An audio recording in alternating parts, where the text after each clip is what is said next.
वहीं एक और बड़ी खबर, ईरान पर हमले का सबसे नया वीडियो समय सामने आ चुका है, जहां आईडीएफ ने हमले का वीडियो जारी किया है। जी हां, तो आईडीएफ लगातार इससे पहले भी कई वीडियोस यहां जारी कर चुका है, बता चुका है कि कैसे टारगेटेड अटैक किया गया है, यानी कि पूरी प्लानिंग के साथ यह अटैक किया गया है। ये कोई अचानक से किया गया हमला नहीं है कि अचानक इजराइल की ओर से यह अटैक कर दिया गया हो, बल्कि आईडीएफ ने हमले का ये वीडियो जारी किया, कैसे टारगेट किया गया, कैसे निशाना साधा गया और अचानक ये बड़ा धमाका यहां पर हुआ है, जिसमें आयतुल्लाह खामेनेई की मौत हुई। और सिर्फ खामेनेई नहीं बल्कि 48 से ज्यादा जो बड़े नेता ईरान के वो इसमें ढेर कर दिए गए। उसके बाद अलग अलग इलाकों में ईरान के इसी तरीके से मिसाइलों और ड्रोन से बड़े अटैक किए गए हैं इजराइल की ओर से। तो आईडीएफ ने एक और वीडियो यहां जारी करके ये बताया है कि यह हमला हमने कितना भीषण किया है, और वीडियो जारी करने के पीछे की मंशा यही है कि वो पूरी दुनिया को बता सके और दिखा सके कि कैसे उसने ये टारगेटेड अटैक किया है। ईरान को पूरी तरीके से कहा जाए तो उसकी नींव को हिलाकर रख दिया है,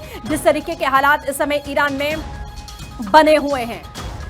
इसी के साथ आपको बता दें, हमारे साथ में ब्रिगेडियर विनोद दत्ता हैं, रिटायर्ड डिफेंस एक्सपर्ट हमारे साथ में। रिटायर्ड विनोद दत्ता सर हमारे साथ जुड़ चुके हैं, जो कि डिफेंस एक्सपर्ट हैं। हम सीधे उनका रुख करते हैं। दत्ता सर, जिस तरीके के हालात हैं, सऊदी अरब में एक सबसे बड़ी और पुरानी रिफाइनरी पर ईरान अटैक कर रहा है, रिफाइनरी माना जा रहा है बड़ा नुकसान उसको पहुंचा है। अब इन तमाम देशों को इन्वॉल्व तो कर लिया है ईरान ने, लेकिन इसका खामियाजा क्या हो सकता है सर?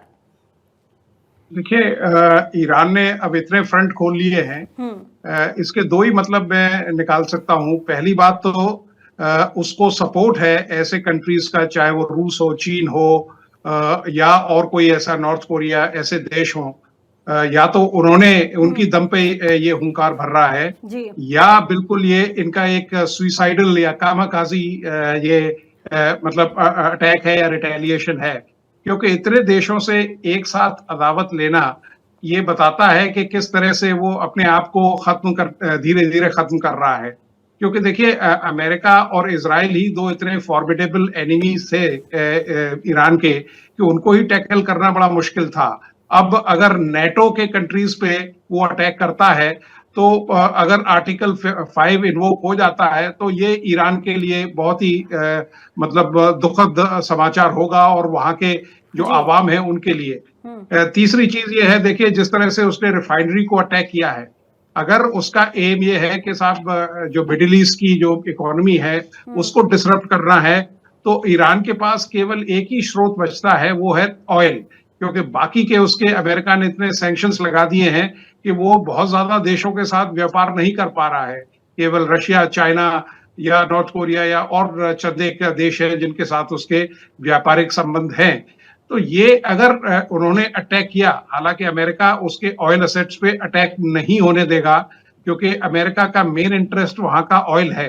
लेकिन फिर भी अगर कोई इस तरह का अटैक होता है, या मतलब कोलेटरल डैमेज होता है ऑयल वेल्स वगैरह में, तो ये पूरे मतलब मिडिल ईस्ट के लिए एक बहुत ही भयावह सिचुएशन हो जाएगी। बिल्कुल सर, जैसा आपने कहा कि सिचुएशन भयावह होती दिख रही है। संजीव श्रीवास्तव सर भी फॉरेन एक्सपर्ट हमारे साथ में जुड़ चुके हैं। संजीव सर, सवाल आपसे है कि जिस तरीके के हालात यहां पर हैं, पूरे मिडिल ईस्ट को तितर बितर करने की कोशिश ईरान कर रहा है, लेकिन अमेरिका और इजराइल का स्टैंड अब आगे क्या होने वाला है, क्योंकि ईरान रुक नहीं रहा? देखिए, इसका जो परिणाम है वो यही होगा कि ईरान की जो रिमेनिंग जो उसके इस्लामिक रिजीम के जो स्ट्रक्चर्स हैं, जो लीडरशिप है, वो टोटली वाइप आउट हो सकती है। और ये जो पहले दिन ही जो डे 1 ही अमेरिका और इजराइल ने इतनी बड़ी सक्सेस हासिल कर ली, टॉप लीडरशिप को एलिमिनेट कर दिया, इंक्लूडिंग जो आयतुल्लाह खामनेई जो सुप्रीम लीडर है, और उसके बाद जो रिमेनिंग जो लीडरशिप है, यदि वो अभी भी नहीं चेती और इसी तरीके के सेल्फ डिस्ट्रक्टिव मोड में जा करके वो बेतहाशा जिस तरीके की कार्रवाइयाँ कर रहे हैं, ऐसे में तो वो अपना जो कोलैप्स का जो रास्ता है वो और उसके ऊपर वो तेज गति से कदम बढ़ा रहे हैं। और जाहिर है कि ये जो इस तरीके की जो अनवाइज और टोटली जो इसको कहेंगे कि इस तरीके की गलतियां और ब्लंडर्स उन्हें नहीं करने चाहिए। और ये अवश्य है कि उनके जो टॉप लीडरशिप और आयतुल्लाह खामनेई को उन्होंने खोया है, तो उसके जो इमोशंस हैं वो हाई हैं, उसमें कोई दो राय नहीं है। और उन्हें अपनी जनता को भी दिखाना है कि वो कमजोर नहीं पड़े हैं, इत्यादि इत्यादि। लेकिन जो यूनाइटेड स्टेट्स ऑफ अमेरिका और इजराइल की जो पूरी माइट है जी। और जो ट्रम्प एडमिनिस्ट्रेशन की जो प्रिपरेशंस हैं वो जाहिर है कि वो बहुत ही बड़ी है, विशाल है, ओवरवेलमिंग है।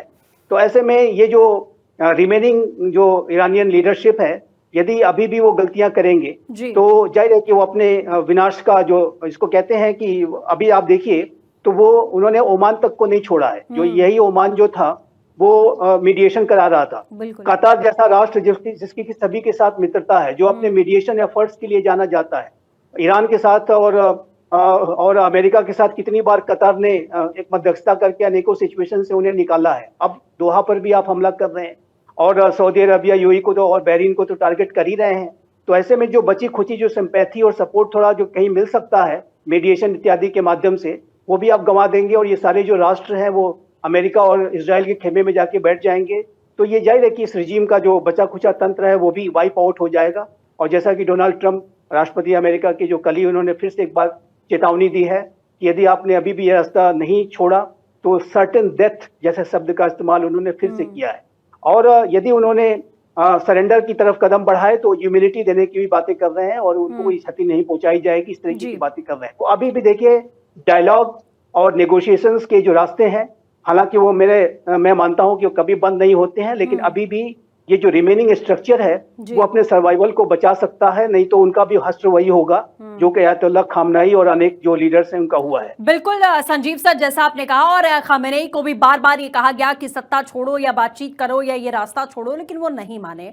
अब दत्ता सर, सवाल आपसे है कि जिस तरीके के हालात अभी बने हैं, ऐसा कहीं से कोई मूव ईरान का हमें नहीं दिख रहा है जिससे हम ये समझें कि वो झुकने वाला है, रुकने वाला है, या फिर कोई बातचीत या डिप्लोमेटिक रास्ता वो अपनाएगा। यानी कि अब वो पूरी तरीके से अपने आप को खात्मे की स्थिति में ले आ चुका है, क्योंकि अगर अमेरिका और इजराइल दोबारा अटैक करने पा रहा है तो ईरान बचेगा नहीं। इस तरीके की स्थिति बन गई है क्या? हाँ, बिल्कुल। देखिए, अगर अमेरिका बदस्तूर अपने जो ऑपरेशंस है उनको जारी रखता है तो ये मतलब ईरान के लिए कोई भी विकल्प नहीं बचते हैं।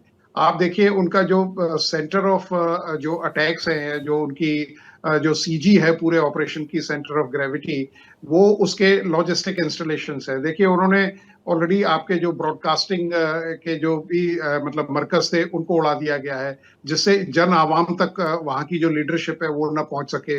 उनके जो मिसाइल सिस्टम है उनके ऊपर अटैक किया जा रहा है, क्योंकि अगर उनके जो मिसाइल्स के जो ऑर्डिनेंस डिपोज हैं उनको अगर वो डिस्ट्रॉय कर देते हैं तो उसकी जो वॉर फाइटिंग जो कैपेबिलिटी है वो काफी कम हो जाएगी।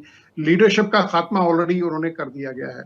तो ये सब चीजें ध्यान में रखते हुए अमेरिका स्लोली और सर्टेनली ये जो न्यूज है उसको टाइट करता जा रहा है। और ईरान के पास सिवाय इसके कि एक मतलब फिदायीन ऑपरेशन लॉन्च करें, उनके पास कोई ज्यादा विकल्प बचते नहीं है।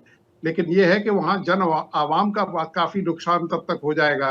आप देखिए वेस्ट तेहरान की तरफ जो ऑपरेशन अटेन किए थे, क्योंकि वहां आप देखें अयतुल्लाह खामनेई की काफी प्रॉपर्टीज और उनकी काफी वहां इन्वेस्टमेंट थे वेस्टर्न तेहरान में। तो वो उन्होंने मतलब अमेरिका के पास इस तरह की इंटेलिजेंस फ्रेमवर्क है कि वो एक एक अगर वहां पत्ता भी कोई हिलता है तो वो अमेरिका को पता लगता है या मोसाद को पता लगता है। और इंटेलिजेंस शेयरिंग में दोनों का मतलब बड़ा अच्छा समन्वय है। तो ये ईरान के लिए एक बहुत ही मतलब कहता हूं कि it is a very very sorry situation कि वो समझ नहीं रहा है कि साहब किस तरह से इस युद्ध को आगे ले जाया जाए। क्योंकि अगर या तो उसके पास इतनी कुव्वत हो या ताकत हो जो उसके पास नहीं है, तो ये और दूसरे आपके जो प्रॉक्सीज हैं उनकी भी मतलब लीडरशिप को काफी हद तक मार्जिनलाइज कर दिया गया है।